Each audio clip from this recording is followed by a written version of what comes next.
Welcome to First Monday for Music Portland for April 2021. Um, these are always some of my favorite times of the month when we come together and talk in the physical world. They used to absolutely be my favorite because it is the largest gathering of music professionals in the city. And it really matters that we stand together and talk.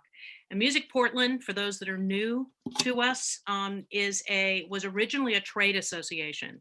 And a trade association is specifically created to empower the music businesses, the business of music. And every professional musician is a music entrepreneur. If you're doing it to never make any money, you're a hobbyist, and that's good too. But if you want to earn money at what you do, you are a professional. So a professional organization is focused on that. Um, our motto was unite, defend, and amplify.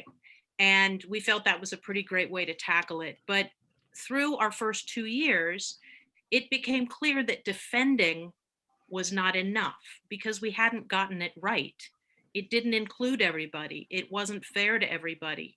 I've often used the metaphor trying to describe what we do of music is a car, your talent is your driving. None of it matters if you don't have a paved road. I always describe Music Portland as being the group that was trying to make sure the roads were paved. So it was your talent that allowed you to do it. But it became really clear there are two different lanes. It is a totally different road if you're a person of color in this city. It's a different road if you are LGBTQIA. It's a different road for those folks. And that we needed to really grapple with the effect of that and the ways that our music ecology actually encouraged and accepted those things. So we created FC3, which is a charitable organization, which includes our LEAP initiative, which is Leadership Equity Advocacy Project, that Sarah Clark is one of the speakers. I'm thrilled she's going to be talking about the work that they're doing. But the purpose of Music Portland Bridge is to recognize, reimagine, and empower. So all of this is in the context of music. How do we recognize our deficits? How do we work to make sure and reimagine a way for a more equitable and diverse city? How do we build the tools, including artist grants and entrepreneurial equity grants, to make sure that people have the opportunity to be successful in music in this city? And I'm really excited for this moment to hear this group of people talking through. These are hard issues, and we have to keep questioning. And I think Deja's term is checking. Just just have to keep on checking ourselves to make sure that we're doing the right things to work towards that goal, and that work doesn't stop. So I'm going to introduce Deja and let her take over this important conversation. Thrilled to have you. Hey folks, my name is Déja Fitzgerald. I use she, her pronouns, and I am a member of Music Portland's executive board. But in addition to that, I'm also a hip hop artist in town, Mikey the rapper. And then in my professional life, I'm Déja Fitzgerald, the executive director in charge of equity and inclusion at Cascade AIDS Project. And this is a wonderful initiative where we get to tie all of those things together. What does equity look like in our industry? I think so often we hear, well, I don't know what it looks like, therefore I can't do anything. Or I've never seen what this looks like, therefore I'm not going to try it with my business. And I have a saying, and I'm sure you might have heard this before if you've heard equity work, but to be complacent is to be complicit. If you're not doing anything, you're part of the problem. If you're not doing anything, you are part of the problem. But the fact that you're here means you're here to learn more. It means you're here to try to do something different. At least I hope so. And if not, I will hold you accountable to it. But with that said, I have a wonderful group of panelists here who want to share what they've done, what they think when it comes to equity work in music, and just what their passions are. What do they want the scene to be? And so I can't wait for them to introduce themselves. I guess I'll say names instead of doing it like popcorn style because we're not in grade school. But if everyone could say names, pronouns, please, and what you do in the music industry, that would be awesome. And so I'll pop it off to Sarah to start. Hi, everyone. Thank you, Deja. My name is Sarah Clark, she, her pronouns. I wear a lot of hats, but I am one of the the founder and the president of Musicians in Solidarity. I am one of the co-directors of Music Portland Leap along with OG1. I am one of the facilitators of People Music, which is a new label that is for artists by artists, that provides musicians 100% ownership of their masters. I am on the board of Ethos Music Center. I am a musician myself. I'm a mother, born and raised in Portland, Oregon. And I'm really glad to be here. So thank you so much for having me. Thank you, Sarah. Lori.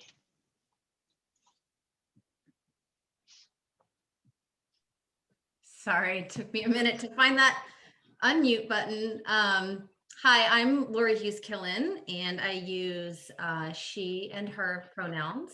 Currently, I'm the talent buyer for Mississippi Studios and Polaris Hall. And prior to that, I was on the talent buying team for McMenamins the last 7 years. I also am currently serving as the president, board of directors for Music Portland. I'm trying to think if there's anything else I can add to that. Yeah, I think that's all for me for now. See if I can unmute myself next. That'd be helpful. Next, can I get Shrista?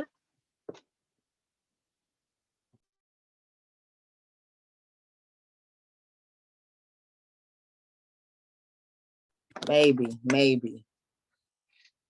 What's up? My name's Shrista Tyree. I go by she, her pronouns. I'm an entertainer here. I do stand-up comedy. I rap. I podcast. I radio host. I also am a promoter and an event planner. So I do a hip hop showcase called Bossin' Up. I also do a hip hop open mic called Late Lyrics. And I book a lot of other just different hip hop events here and there. But yeah, what's up, y'all? And then can I get any media? I'm gonna go with the orange actually. Can I get Ambush to, I know I had to call it that color. I had to call it the background. I had to do it. Can I get Ambush to introduce himself, please? You know, I'm not mad. I knew I was sitting in front of orange, so you know it is what it is. DJ Ambush, 28-year DJ, transplant from Philadelphia. Happy to have found a home here in Portland.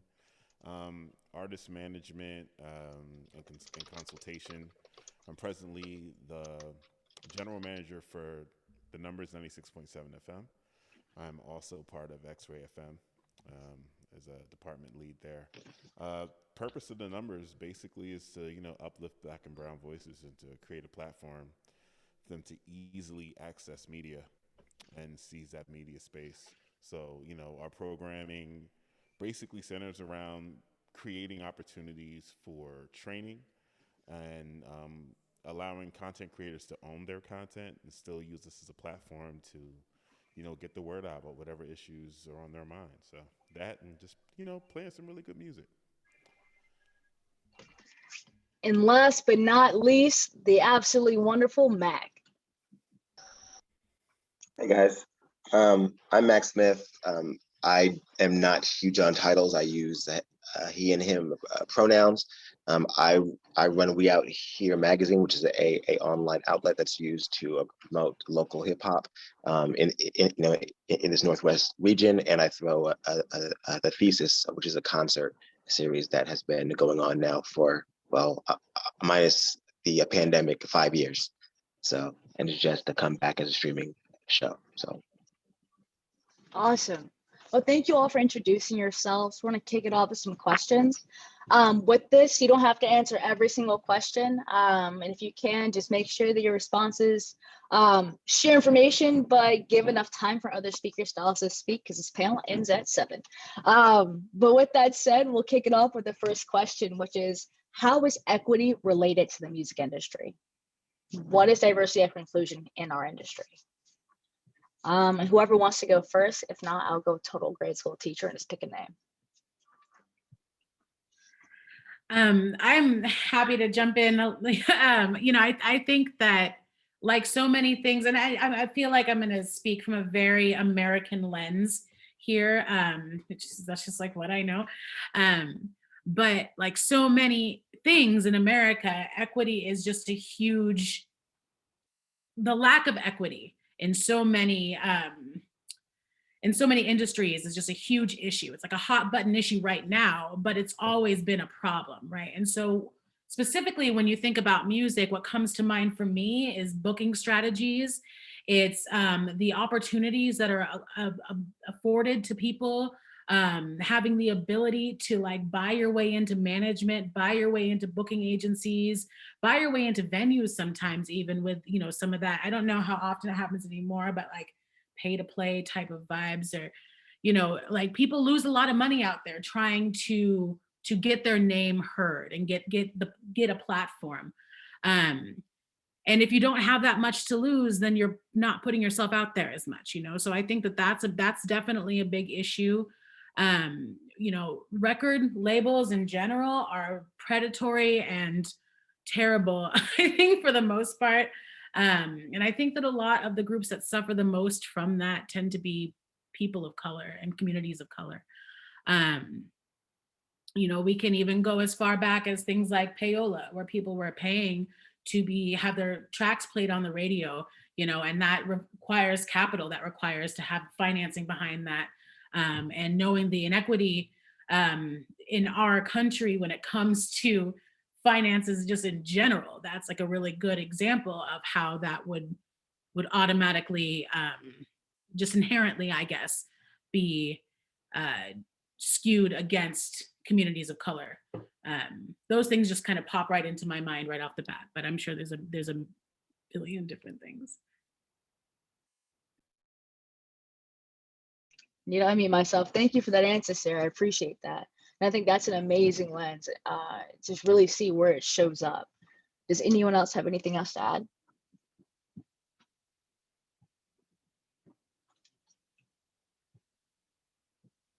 I think something can be said with regards to equity and messaging and content and the value that people place on the music based on which communities it's coming from. I feel like within the hip hop community right now, there's a reckoning taking place, especially as we have more conversations around misogyny and the way women are treated within the culture. In the 90s, it was nothing to hear some of the most commonly offensive verbiage used in our music. And, you know, as we're much older now, having children ourselves and being responsible for delivering content, it's caused me to re-examine how fair and how equitable and how much do we take into consideration other people that participated in the culture and that wanted to just enjoy the culture, you know? So there's definitely something to be said about just being able to look at other people's point of view and perspective in analyzing the culture and having any discussion moving forward about equity should and shouldn't look like. I think you raise an excellent point that brings us to the point of intersectionality, right? The idea, you know, technically coined by Sojourner Truth way back in the day with Ain't I a Woman, but academically coined by Kimberly Crenshaw, but looking at the fact that there are multiple identities one could have, privileged or marginalized, right? And so figuring out of those identities, and for those who don't know what that term means and what that means when you say identities, right? It could be racial diversity. It could be gender, sexuality, ability status, whether it's physical or mental. It could be religion, whatever have you.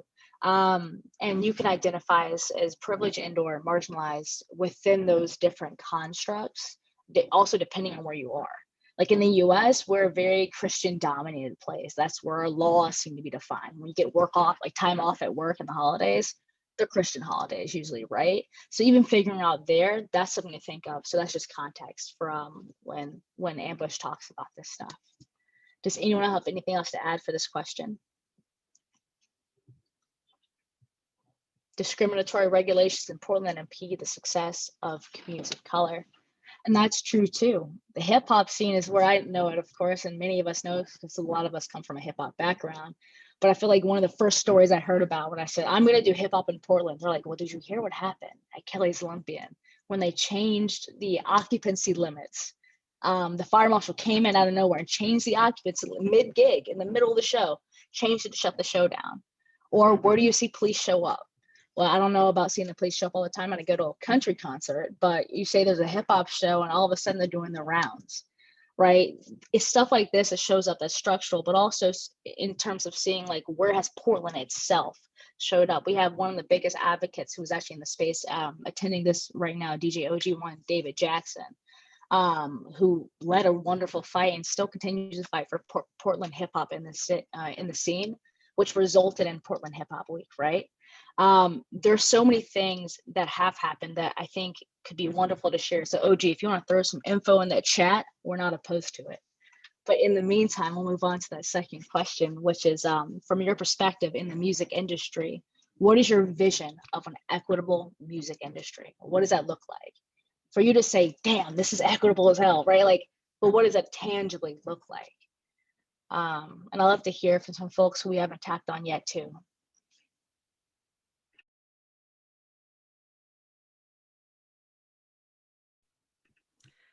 I'll jump in.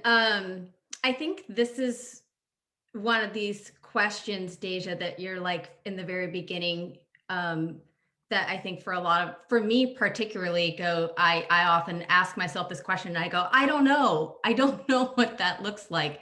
I think it needs to, my vision is that for now, at least, it's got to be an ongoing active conversation.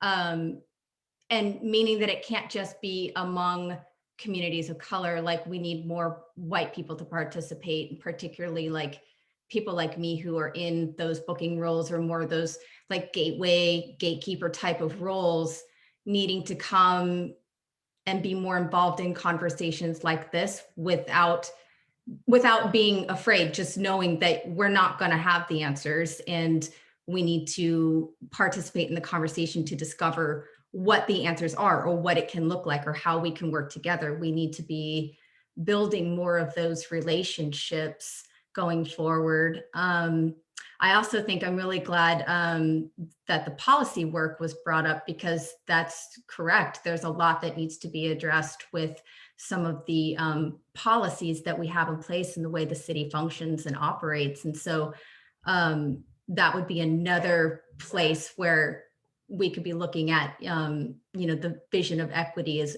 working with our city and our legislature to help make sure that we are supporting equity within this industry. Yeah, anybody else wants to jump in? I'd love to hear if folks want to dovetail on that at all. I appreciate what you're saying about involvement. I think that one of the things I think about all the time is who should be in the room when the conversations about equity are happening, right? Like if it's only people of color, only the queer community or women or people that are generally, lumped into the groups that experience inequity frequently, how far can we get, right? Like, I mean, that kind of silos groups in some ways. And so, something that I do think to be pretty important is having the people that do hold, like you say, the gatekeepers, the folks that currently reside in the places of, power, holding power in our industry, to have them become more involved in switching that, to helping to change that dynamic. I don't know how far we can go on our islands alone, and so I do think it's really important to have, but then like where is the boundary, where is the line, can it get overshadowed, because I wonder, is that a concern, right? If there's if suddenly you're in the room and there's just a lot of white male voices in that room taking over that conversation, then is the conversation still happening the way it should? I'm not 100% sure where those lines are, but I do think it's really important, to have a room full of people that have the same mindset of creating more equity and not knowing all the answers, but willing to do what it takes. So that's just kind of my 2 cents there. So out of curiosity, Mac, from your point of view, especially, I know I was going to do it too, from your point of view and really asking about like journalists in the writing area, because I think so often, music has to be credentialed, right? Like it's always like who has the cosign, who did this cosign. I think that's also indicative of who achieves success and who doesn't as well. So from your perspective, from that aspect of the industry, the writing part, what does that look like? What does equity in that subfield look like? I think it's hard when it comes to journalists and even gatekeepers or booking agents and everything else. It's a hard line to try and figure out at what point you're trying to be equitable and at what point you're trying to kind of give charity, right? So if you're looking at a wide broad of artists, are you looking at the artists that are interesting you, or are you ignoring artists that interest you because they don't look like you or associate with you or fit into your clique or whatever? So for me, it's kind of there. Sometimes people, I feel like, especially as someone who gets a lot of asks, can you cover this or can you cover that? And then you have folks sometimes use their identity as an excuse, hey, I haven't been featured, I'm a woman, how come I haven't been featured? So you have to kind of think about those things every single time, because every time is kind of an accusation. You kind of have to look at yourself as like a male who listens to mostly male rap. What happens then if everything I think is cool is just a bunch of guys rapping? Am I actually ignoring women? Or am I just filtering music that I don't like? Or am I not even looking for music from women that I should like? So it's a lot of steps. And I think that depending on where you are, it's always a matter of self-reflection first. You have to say, hey, wait a minute. Is this a mistake I'm making? If I go back and look at my last 6 articles, is it all a bunch of guys? Or am I actually, figuring it out? Am I actually evening it out? Or am I actually like going beyond and prioritizing someone that's in a community that is not mine, because I do value their input? And I think that's where it really comes down to. If the owner of a publication is only posting people that look like them and their editors, or people that hang out with them and their editors, there's probably an issue there. It's the same if you're booking shows. If you're booking shows and it's always a bunch of ladies and you're a lady and you just ignore everyone else, that might be an issue. Or perhaps you're saying, hey, there's already a gap here. I'm trying to fill in that gap. So the intention is really important as well. So on a question like, what does what does equity look like to me? It's hard because I really think it matters for each person. I don't think that there is a formula that everyone can follow. I think that everyone has to kind of be honest with themselves and really, dig inside and do the work. Check yourself before you wreck yourself. Every time. Every time. And I think what Mac's saying goes even deeper too, because I facilitate equity stuff all over town. I do this for a living. I do it full time. I do it volunteering. And one thing I always say is, in this conversation, but also in general, like, who do you surround yourself with? Who are your doctors? Who are your bankers? Who are your pharmacists? Where do you go, to get your groceries? And what are the people what do they look like who are there? Are you surrounding yourself by sameness? Is that intentional? Think about it.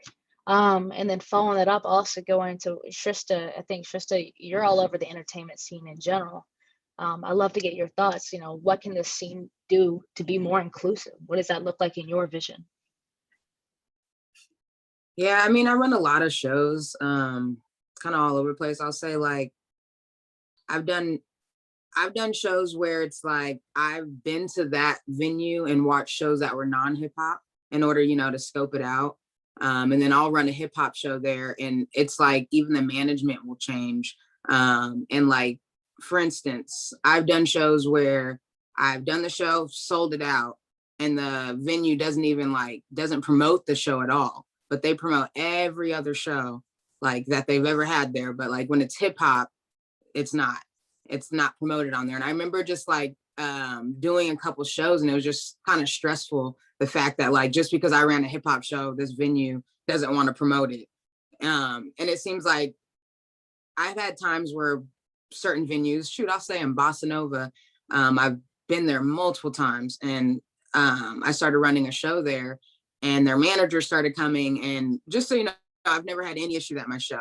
It's just like all of a sudden, because there's more Black faces there, all of a sudden there's this like weird negativity.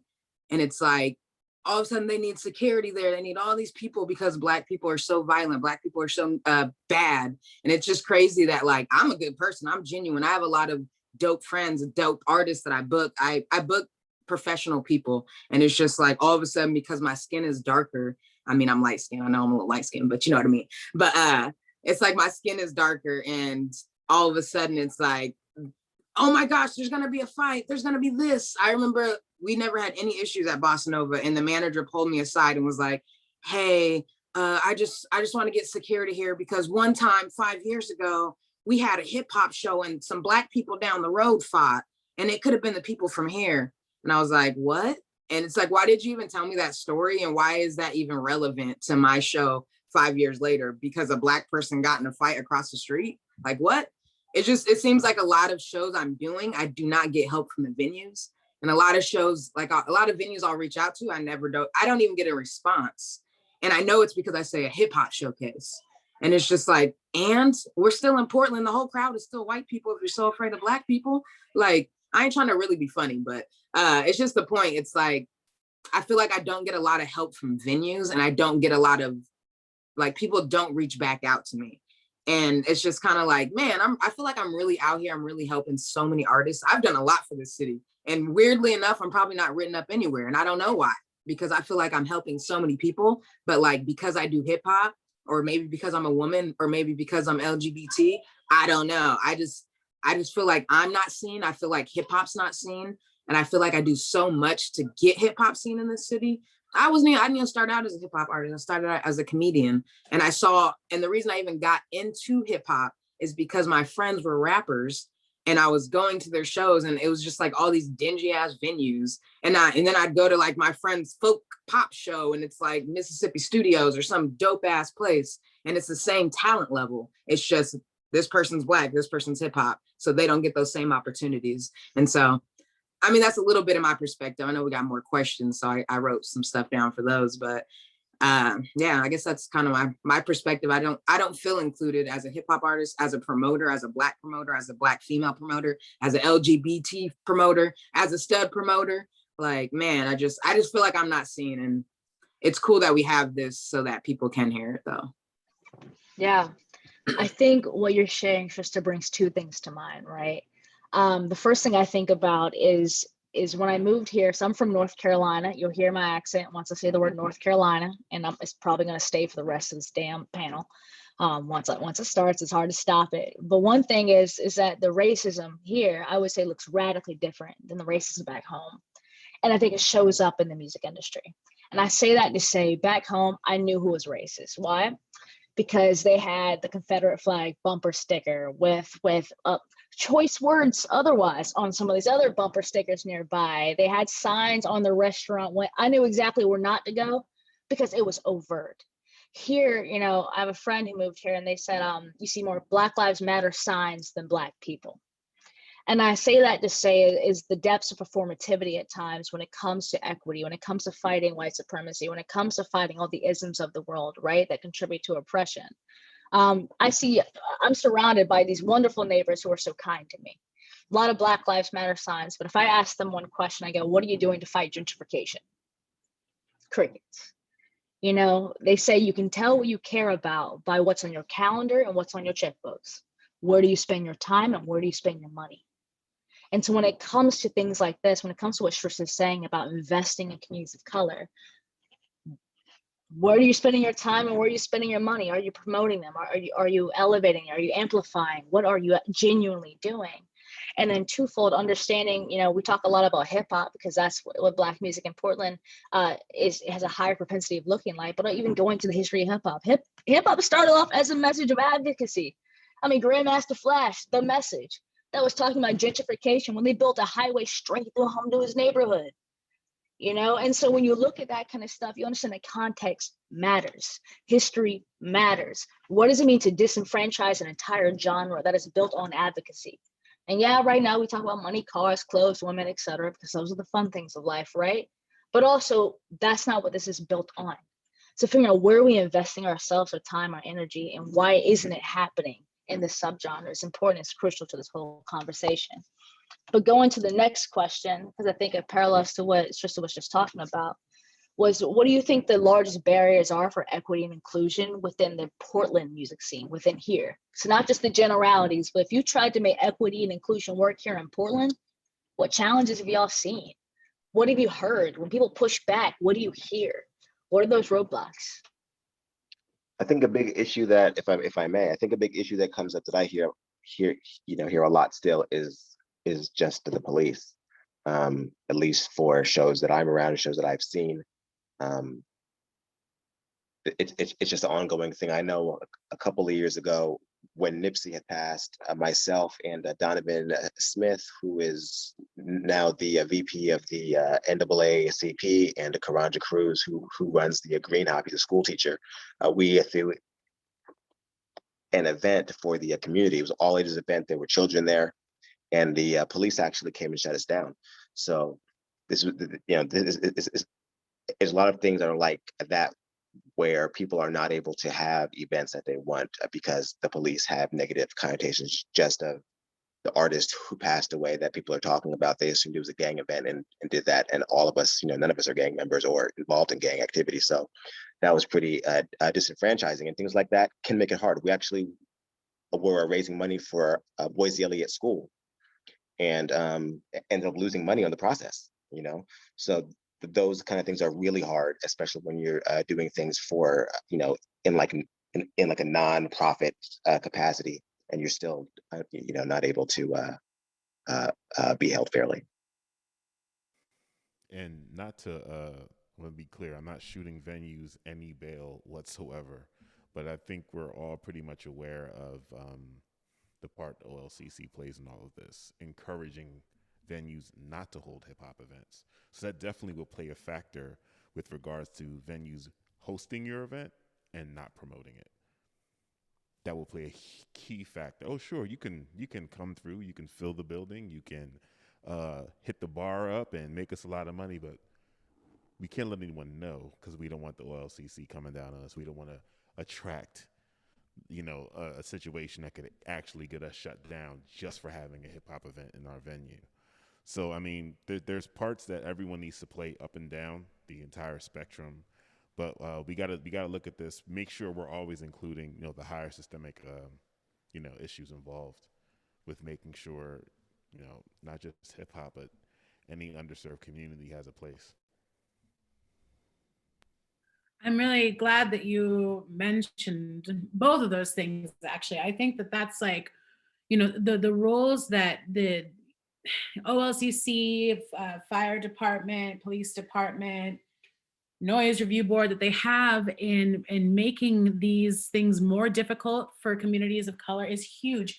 And, I think that like there's been battles in the past, like there's been a lot of conversation in the past. I think something that's interesting to me is it almost feels like there's a disconnect now because communities maybe aren't as verbal about it because they're maybe tired of talking about it over and over again for the last 15 years or whatever, that like some of these entities are like, what, there's a problem, kind of like, we're fine, but yeah, I mean, it's definitely a huge issue. And I think that's a lot, of what Music Portland is here to assist in for the music industry, is to advocate for those issues on a citywide basis, right? So like, instead of just having small collections of musicians, trying to get their point across and get their stories across, there's also, an entity out there that exists to help change the policy that's written that affects these venues and these individuals in such a drastic way.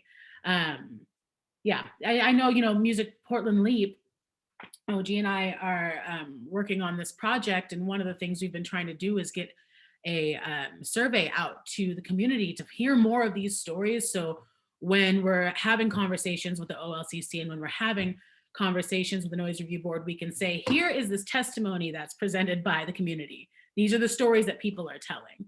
So you're not off the hook. Everything isn't like hunky-dory or whatever. There are a lot of problems and they need to be addressed. But I think that that's important. I think that policy change is perhaps the most important thing. And that trickle down will be felt almost instantly. So that's my thought. Yeah, I agree with you, Sarah, regarding the policy change, because it does, like, you know, it is pretty like baffling. You're right. Like, why are we hearing the same stories that we heard 15, 20 years ago and maybe even longer? Like, it feels like I've been hearing, you know, these stories from, you know, back in the 90s when I first was very young and started getting into the scene as an artist, hearing these examples of, you know, venues or bookers not willing to take chances on certain shows or certain acts because of the issues with OLCC and the police and the fire department and all of that, all of the same exact conversations that we're having now. So, and it does, you know, we do as buyers continue to have conversations around like, well, we really want to take a chance on this show or work with this promoter or book that act. What are going to be the consequences? What are we going to have to do to mitigate these, you know, potential things that are going to come up with the OLCC? What might the fire marshal do? What would they show up and try to shut us down in the middle of the show, change our fire capacity? You know, those, all of those things are very, very real conversations. And so, yeah, it would be great just to remove all of those barriers all around for everybody, you know.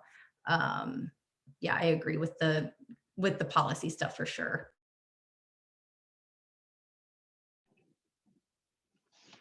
Awesome. Tristan, did you want to jump in at all? No worries if you don't. Just want to make sure I create space for you if you do. No, I'm good. You're like, I talked about my barriers. I'm done. Okay, awesome. So we'll transition to the second to last question. Is what have you done in your position to advocate for equity and inclusion in the music industry? Like, what have you tangibly done? I'm talking like tangibles, inspire people.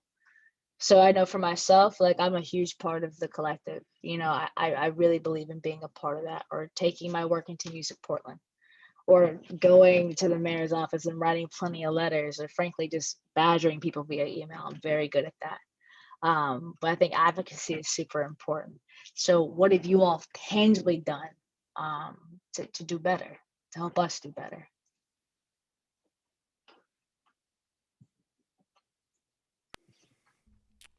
Within the hip hop community, I, as a Black male, move with a lot of cultural currency and privilege, period.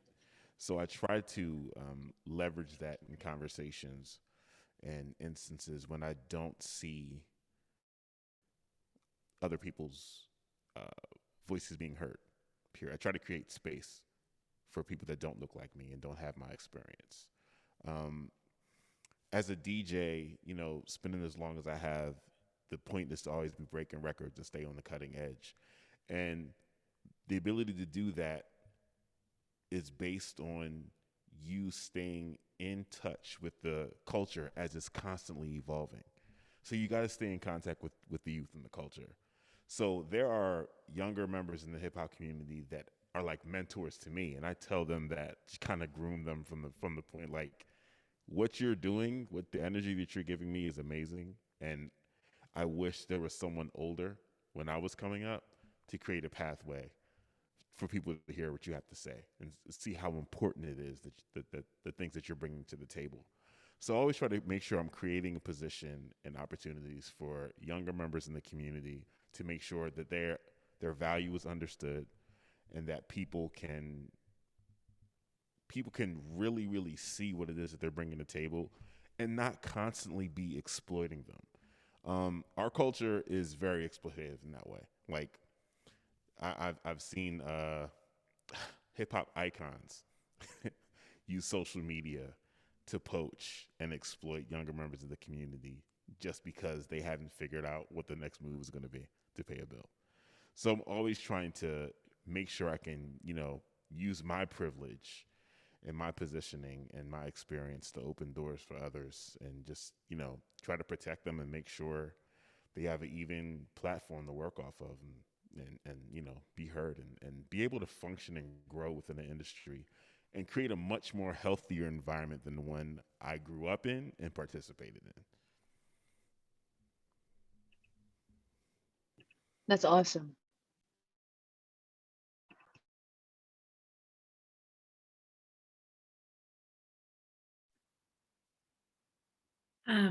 Okay. Well, no, Trista, you go. I saw that. I saw you.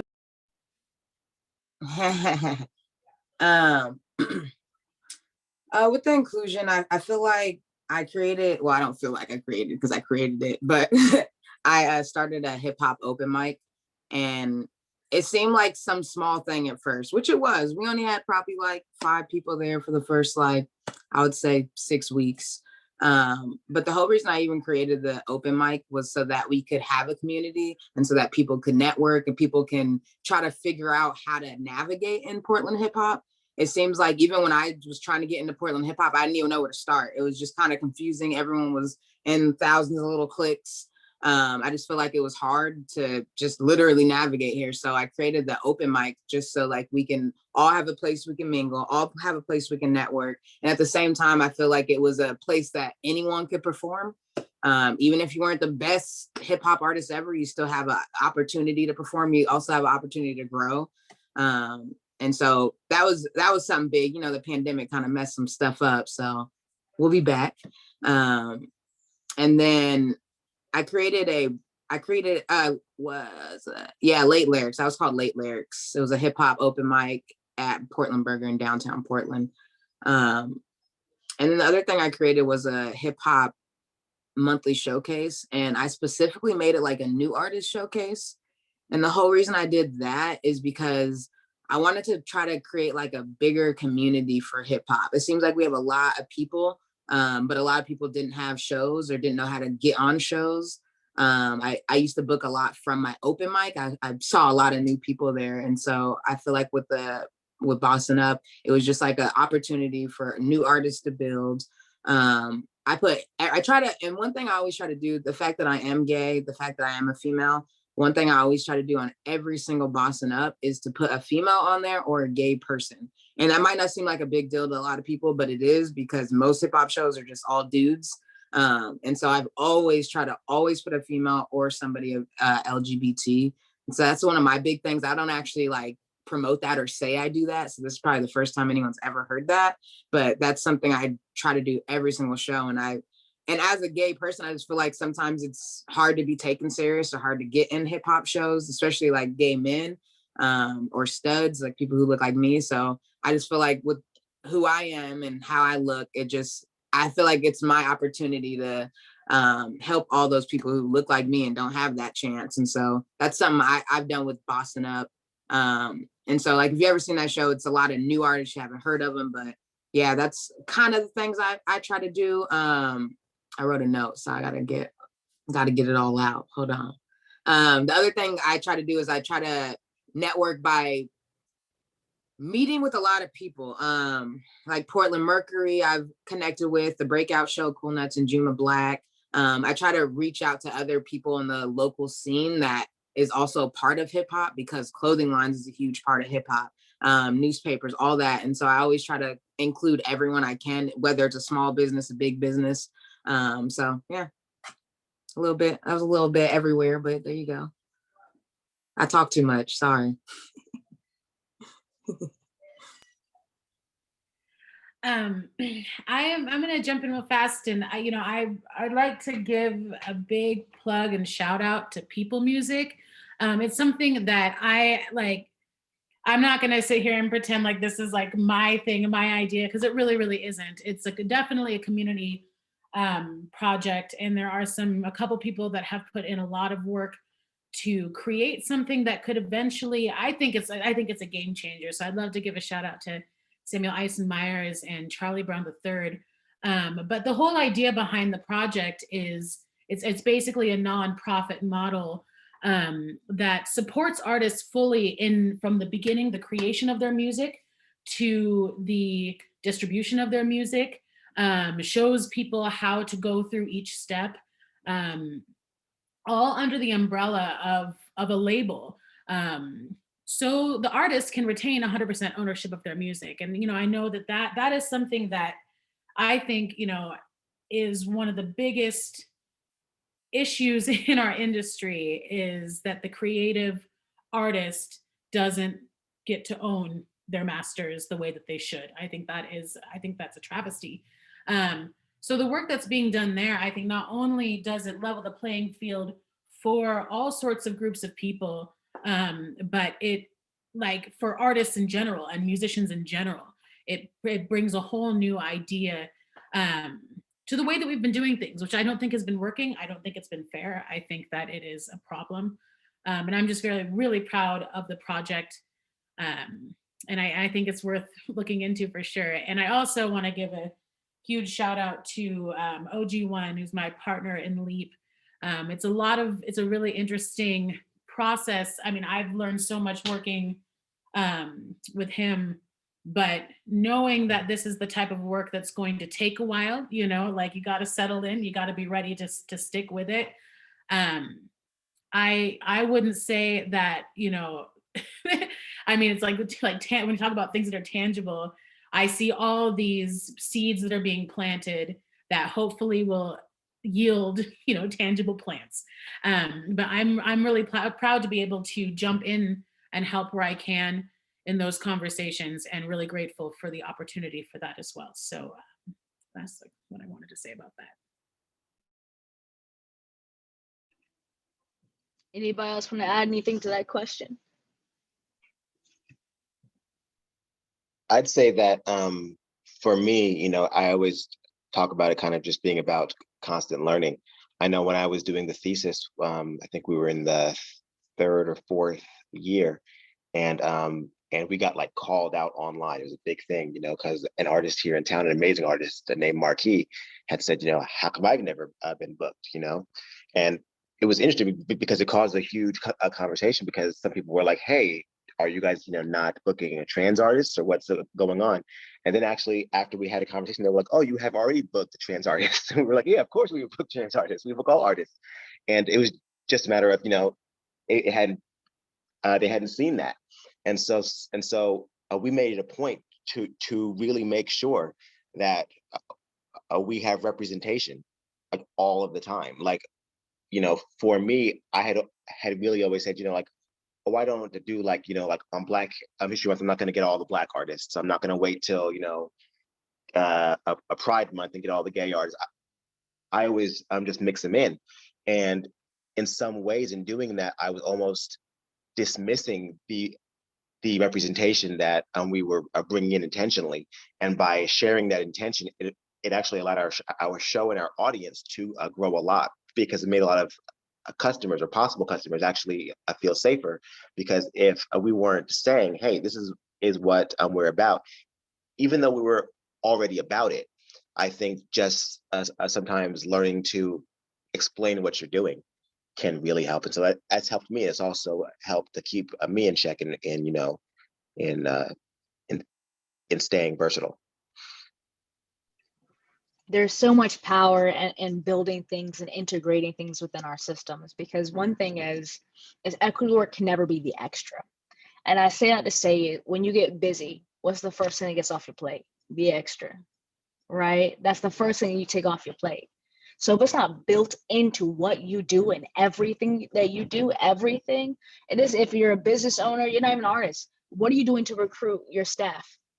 Where are you recruiting staff? What are you creating safe and inclusive environments? Are you actually being intentional about how you select it? Please create processes that can be, it's not about saying, we're gonna have a discussion after we talk to those candidates. We're gonna figure out who we think best suits us. That's not how that works. Who's the best qualified? Get rid of the extra. Make sure you're actually doing the work. Do the work, whatever that is, and do it everywhere. If you do it one place, not the other, then guess what? You're still part of the problem. If you think you can talk really well at work, but then once you get home and your personal business, you're still part of the problem, right? You got to do it in every single thing that you do. Anybody else want to add to this question before I ask the last question and open up to more questions?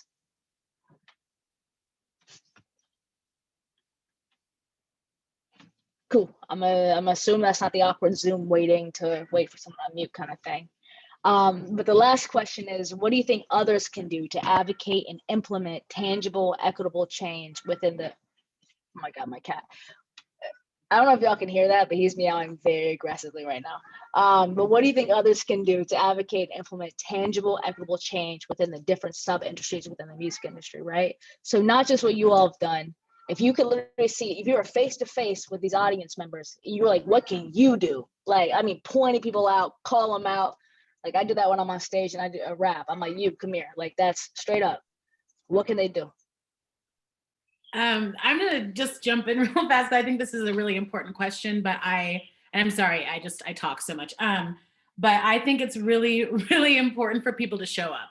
I think that like listening to panels, being like, talking amongst your friends, that's important too, but taking a seat at the table when the table is being offered to you, it's like, there's no reason not to do that. And if you're not doing it, then you're leaving that space empty, and anything that you want, like any avocation that you want for yourself is not going to happen, And so like speaking up, taking a seat.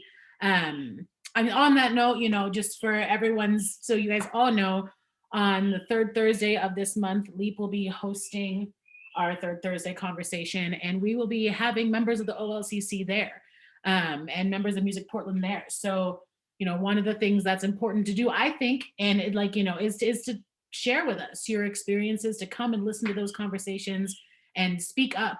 I can't even say it enough, just like speak up, say things, be involved as much as you can be. And then I think that changes for every person. We all have bandwidth that we need to, respect and recognize. But if you can do it, you should do it. And if you don't, then that's on you, and I mean, you better not complain if you're not showing up.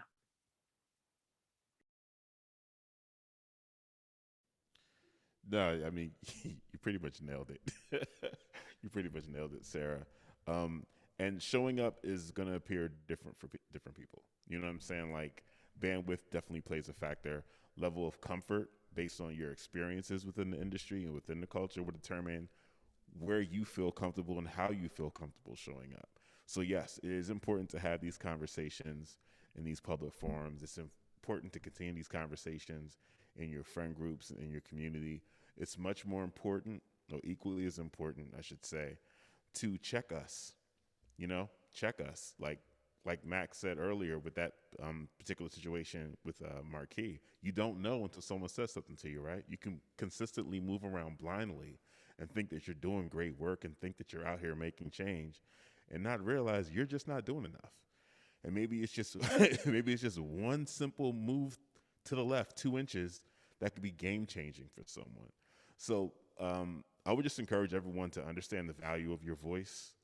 Please, whether it's hopping in someone's DMs, responding to a tweet, whatever level of communication you feel most comfortable and safe and protected in, use that.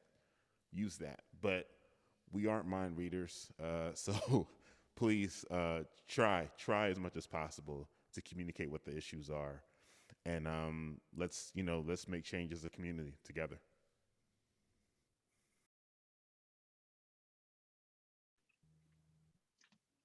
Laura, you about to say something?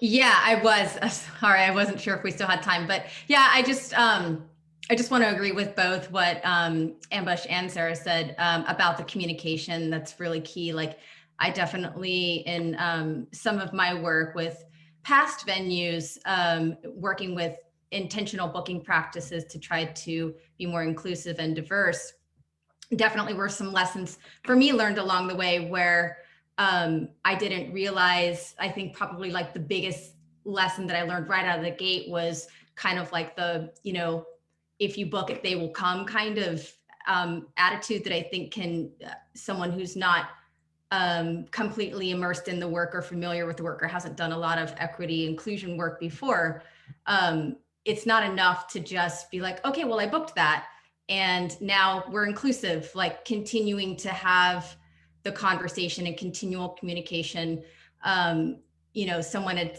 said to me, well, part of the issue is the, not feeling safe to come to the venue. That was a huge eye-opening thing for me, because I have my own perspective being female and going to venues. So I know what that feels like for me, but there's no way for me to understand that as LGBTQ or person of color. So that was like a really big, I was so grateful for that perspective, because it did really change a lot for me in trying to figure out, okay, how to engage with the community going forward. And, so it's also, I want to reiterate too, like, it is an everyday intentional thing. It's not, and to be checking yourself every day too, like that, all of that stuff. I was going to say something else, but the train has totally left the station.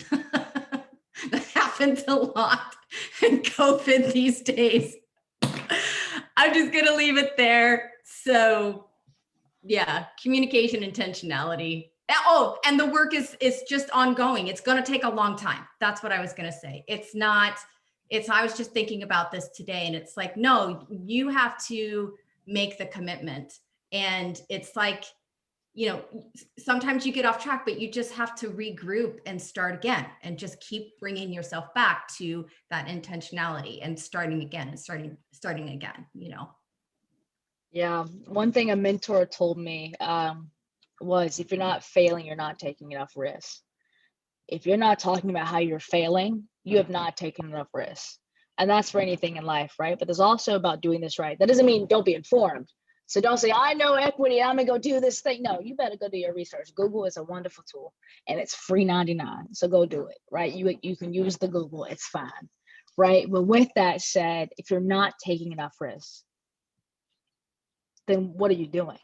But we do have 2 questions that are in the Q&A that I want to bring to everyone's attention. In addition to a resource I'm going to share with folks after this, or I'll put in the link, but I created a self-guided training for you to understand anti-AAPI racism and hate occurring in the US right now. It's another example of, you will not have the excuse to opt out. You're about to learn so much. I created it. It took me 7 hours. It will not take you 7 hours to read it. It took me 7 hours to research it, right? But I would hope, if you're in the space, that you actually will look at it and share with your friends. But looking at the 2 questions we had that popped in, we had Ebony. Hey, what's up, Ebony? We had Ebony who asked the question, what would you all say to an artist that feels like they aren't well spoken or feel they're not important enough to be heard? And I'll kick off that question just because of the nature of the work I do. You are always important enough to be heard. I don't know if you need to hear it today. I don't know who needs to hear it, but I hope you hear you are always valid. Your emotions are valid. Your lived experience is valid. Everything about you is a valid experience. Everything about you is real and okay. Everything about you. So if you feel like you're not important enough to be heard, you or being you is enough of a reason to be heard. You are important. And so if you feel like you're not important enough, if you feel like you have to do things to make yourself important, if that's what you feel like you have to do, then go get involved. Go get engaged. Go find things to do for you to put these things on a platform, if that helps. If you feel like you're not well-spoken enough, I know I sound like Urkel. I know it. I went to Catholic school. My parents did a lot of work to send me to all these, you wouldn't even know I had a stutter worse than anything else. I went through 8 years of speaking. You don't have to be well-spoken enough. When I call my mom, I don't sound like this all the time. Actually, it's a habit. It's code switching, right? You don't have to be well-spoken for what you said to be valid, right? Say it anyway. Don't let anything stop you, because when you start to think, well, am I well-spoken enough? Guess what? That's white supremacy. That's white supremacy at its core, of someone saying that something has to sound like these things for it to be seen as valid. It has to sound so posh. It has to be this way. Like, see, also the idea of professionalism, right? Where's professionalism rooted? The idea of professionalism. You know, that the army, that locks were their prohibited hairstyle, that you couldn't have box braids, that's still the case in some workplaces. Who decides what's professional? When you start to think about who is deciding that, it's not people who often look like marginalized people. It's not BIPOC people. It's not queer people. It's not women. It's not gender minorities. So when you start to think about, interrogate what is telling you that, what is it? Where is it coming from? You'll find that it's not yourself a lot. Don't let oppression win. And the best way to do that is to be a part of the movement anyway, whatever way that you feel comfortable. But if it's because you feel like you're not well spoken enough, screw that. You're fine. Just show up. Anybody else want to answer that? If I can kind of pile on there, definitely, everybody's voice is important. Everyone has something important to say. And sometimes with artists, I was a rapper for a long time and people don't listen to my music. So that's okay. I wasn't a bad rapper, I didn't think. A lot of people was like, hey, you're great, but like nobody bought my records, nobody paid my rent with rap. So I was like, this isn't working out. But like writing, I found out I did have a lot of things to say. And as I started writing, people started listening. And when I changed the venues I wrote for, people started listening. Sometimes it's a matter of being in the right place at the right time and having the message that's needed in that moment. Sometimes you feel like you've been saying the same thing your whole life, and all of a sudden everyone understands. Sometimes at your moment, and that's okay. Your art doesn't have to hit everyone all the time. That's not actually what makes it important. I think what makes your art important is who it does reach. So always focus on that. Don't always worry about the numbers and the audience. So, sometimes it's just about, working on your craft or changing your craft or finding the lane that actually works for you. Don't always have to force it, but it's always okay to try. Thank you tremendously for this question, Ebony. And I saw OG say something in the chat about, basically, you got to show up or shut up. And I get that. I do. I just don't want us to ignore the systems of oppression within the cultures in which you participate in, period.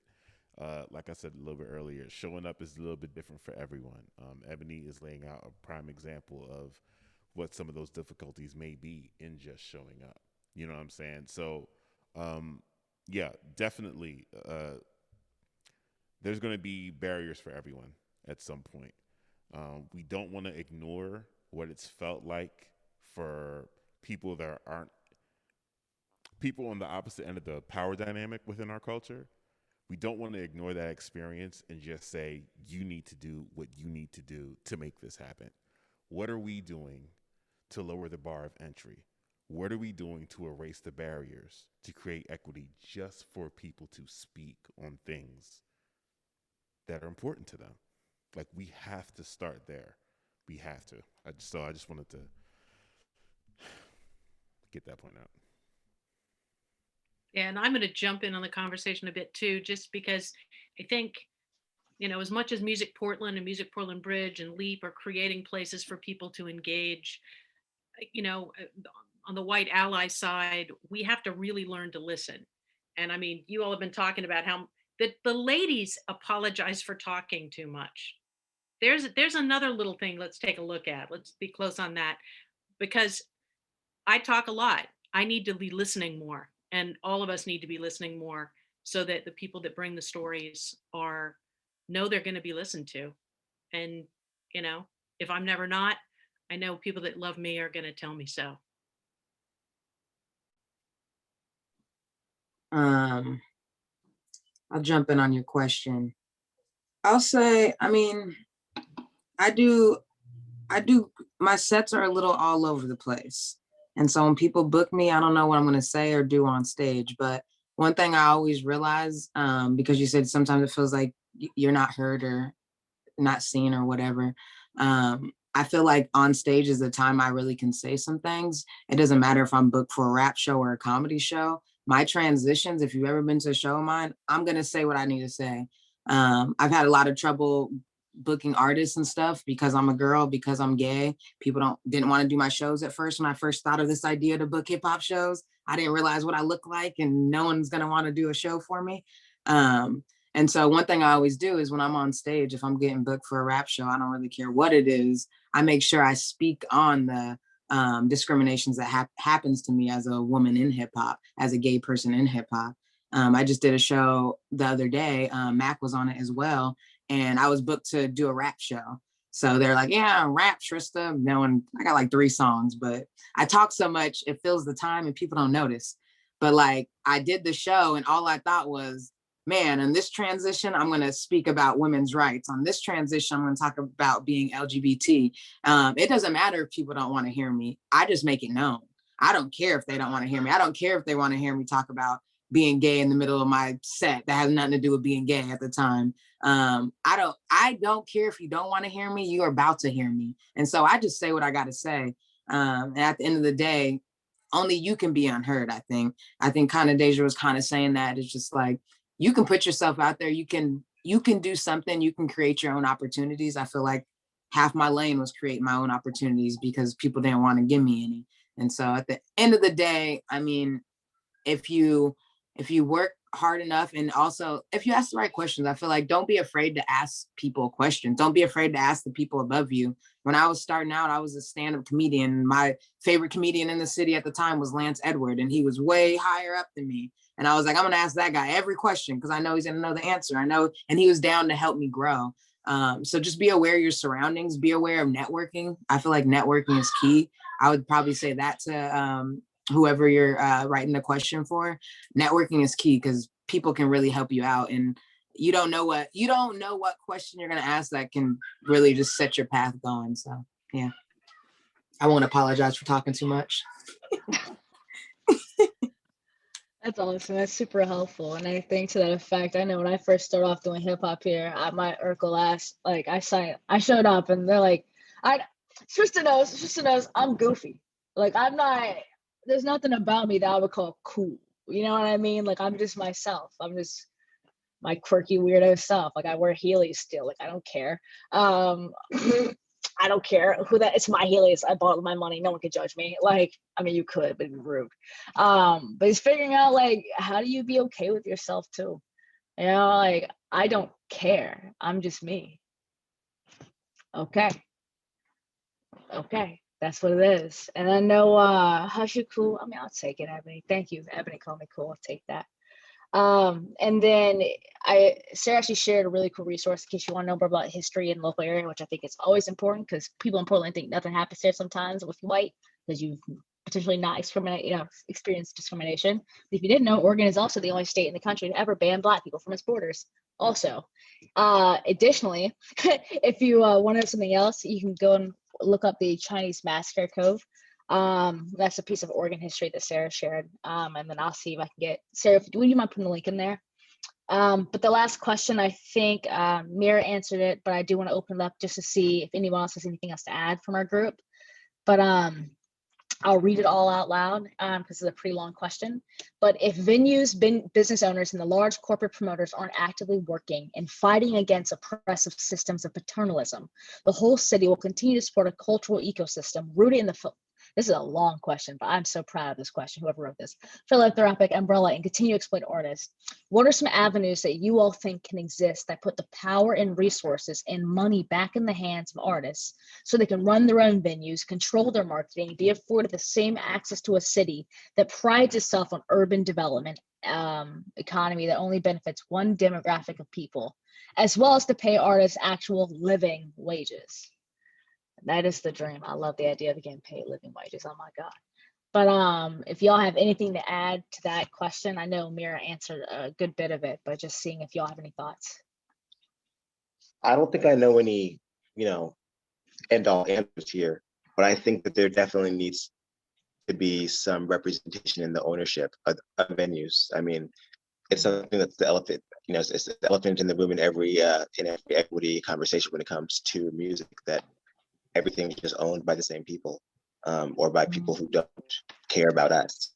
And so until we change that, and I think there are ways to do it, I'm not sure if it's a state solution or if it's a community solution. It's probably a community solution, but I think that has to change, or we're not going to see the changes that we're talking about, because until the competition is created, until the example is set, people aren't going to do that. It's too risky. So I think that's a huge key.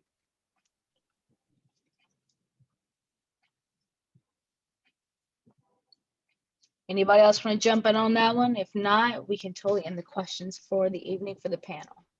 Yeah, I think another part of that is, is developing new systems, ones where we are investing in the community as artists, as participants, as producers, and making sure that we're paying it forward. So being able to place value on each other as artists, will ultimately benefit everyone involved. So yes, we need to be able to make sure that we're able to be in these venues and have platforms for ourselves. But at the same time, there are things just as simple as, okay, you're an artist. You want people to appreciate what you do. You want people to pay for your product. Are you paying your engineer? Are you paying your producer? Are you paying your graphic design artist? Or are you just asking everyone for favors and expecting the world in return? So we have to change the way we relate to each other as participants within the culture to have a much better understanding of what it means to create a ecosystem that's beneficial to everyone. And then we can gel together and have that leverage to go and have these policy conversations because we're all on the same page. Thank you. And to my kick-ass panelists, thank y'all so much for doing this and speaking to this audience, but also the fact that this is recorded. When it's recorded, share it out. For the members of the audience, share this out. This does nothing if it stays here. If you know anyone who would benefit from hearing this conversation, which is everyone, right, share the link. Hold them accountable. If they're your friends, say if you love me, because I'll pull that card, ask my wife. No, I'm just kidding. Okay, I'm not kidding at all. But do the whole thing. Like seriously, if you care about me and this work, if you care about the community members, they'll watch it. Hold your friends accountable to it. Peer pressure them. Peer pressure. I don't care what you have to do. Ask them nicely. If they say yes, cool. If they don't, if you have to, I don't know, when they're over and they're drunk, play it on repeat. If that works for you, cool. But whatever that means, make sure people are hearing the message and share it out. In the meantime, I do want to reiterate again, if you want to come join LEAP in their conversation, as Sarah mentioned earlier, please go to LEAP. It's the third Thursday meeting with the LLCC, the 15th at 6 p.m. If you want further information, please feel free to reach out to me. I'll do my best to loop people in, or Sarah, or DJ OG1, or anyone you can get your hands on who's involved. But those are some 3 pretty good contacts you can contact there. But in the meantime, I'll pass the mic off. Again, thank you to my panelists, and thank you for everyone who's spent the time and really invested in learning today. Absolutely. What an amazing conversation. That was just phenomenal. And you can hold me accountable. I definitely am sharing that. It's going to be out there. Deja, you can still love me. Next, we have an after party. This is where everybody, hopefully everybody that's been listening, will come and join in a just conversation. We come all together. We can break into small groups. People can talk. Everybody has ideas about this. Copy the link that has just been put into the chat. And if you lose it, I think you can go straight to musicportland.org, look under events, and you can find it there. There's a link, and the password is PDX. But I really hope everybody will come, because these conversations are amazing, and what they sort of spur in the after conversation is always really incredible. So please come and join us. Thank you, everyone, for these incredible voices. And every time I deal with this industry in any part, I'm amazed at the abundance of heart and spirit and hope. And we can all do this better, which is why we're standing together. So everybody come and keep the chatter going. We'll see you in the after party. Peace out, y'all.